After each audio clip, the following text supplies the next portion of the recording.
রাজনীতির ময়দানে তিনি যেমন লড়াকু, ঘরের মানুষের কাছে ঠিক ততটাই আপন।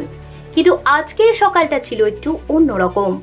গত কয়েকদিন ধরে যে জল্পনা তুঙ্গে ছিল, আজ তা বাস্তবে রূপ নিল।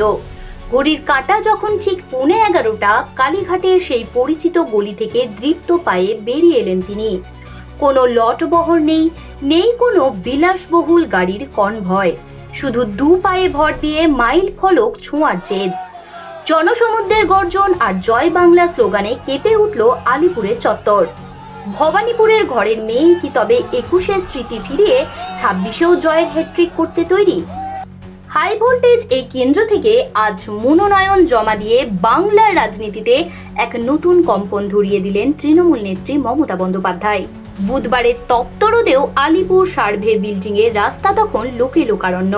মমতা বন্দ্যোপাধ্যায়ের সাথে পা মিলিয়েছেন ফিরহাদ হাকিম থেকে শুরু করে কাজলী বন্দ্যোপাধ্যায়, কার্তিক বন্দ্যোপাধ্যায় ও দলের শীর্ষ নেতৃত্বরা। তবে এই মিছিলের আসল শক্তি ছিল সাধারণ মানুষের আবেগ। রাস্তার দুধারে দাঁড়িয়ে থাকা মহিলারা শঙ্খ আর উলুধ্বনিতে স্বাগত জানালেন মুখ্যমন্ত্রীকে।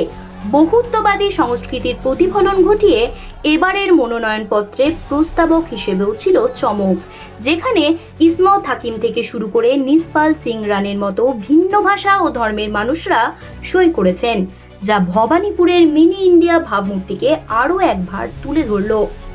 মনোনয়নপত্র জমা দিয়ে বাইরে বেরিয়ে আসতেই এক অন্য মেজাজে দেখা গেল তৃণমূল সুপ্রিমোকে। সাংবাদিকদের মুখোমুখি হয়ে একদিকে যেমন ভবানীপুরের সাথে তার নারীর টান তুলে ধরলেন, তেমনি ভোটার তালিকা থেকে সাধারণ মানুষের নাম বাদ যাওয়া নিয়ে উগরে দিলেন ক্ষোভ। আপনাদের সকলকে বলি, আমি 365 দিন এখানে থাকি। আমার ধর্ম, কর্ম, বর্ণ, আন্দোলন সবকিছুই ভবানীপুরকে ঘিরে। আমি ছোট্টবেলা থেকে এখানেই আছি, এখানেই থাকি, এখান থেকেই আমার সবকিছু। এবং তাই ভবানীপুরের মানুষদের আমার ধন্যবাদ, আমার নমস্কার, আমার সালাম, আমার জয় জিনেন্দ্র ভালছো বলে, সত শ্রী আকালজি বলে সবাইকে নমস্কার নমস্তে জানিয়ে, আপনাদের সকলকে অসংখ্য ধন্যবাদ জানিয়ে আমি আমার নমিনেশন যেমন ফাইল করলাম, আমি চাই আমার ভবানীপুর কেন্দ্রের সাথে সাথে 294টা কেন্দ্রেই আমাদের তৃণমূল কংগ্রেস এবং জোড়া ফুল তাদের প্রত্যেকটা প্রার্থীকে ভোট দেওয়ার জন্য আমি বাংলার মানুষকে অভিনন্দন জানাবো।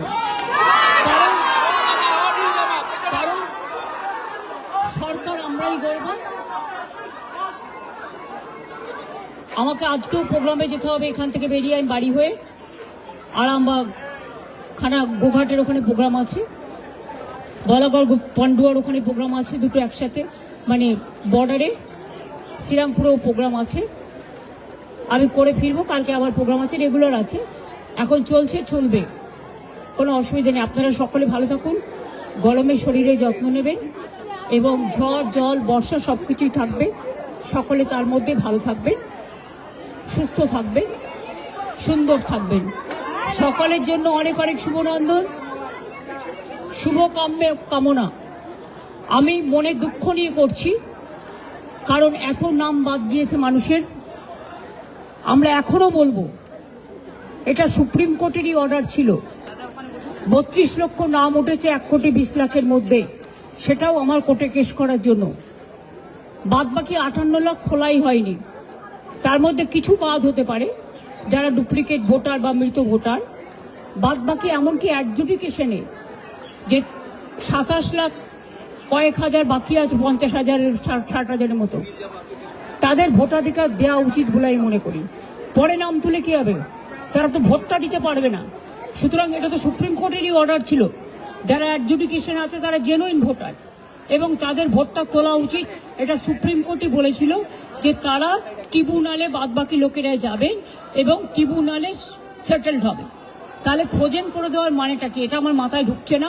আমরা এটা নিয়ে আবার যাব, আবার বিচার চাইব। অর্থাৎ সব মিলিয়ে বলা যায়, মনোনয়ন জমা দেওয়ার কাজ শেষ হলেও লড়াইয়ের ময়দান কিন্তু প্রস্তুত।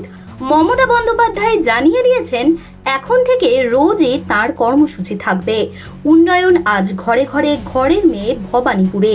এই স্লোগানকে সঙ্গী করে তৃণমূল নেত্রী কি পারবেন আরও একবার বিপুল ব্যবধানে নিজের গড় রক্ষা করতে?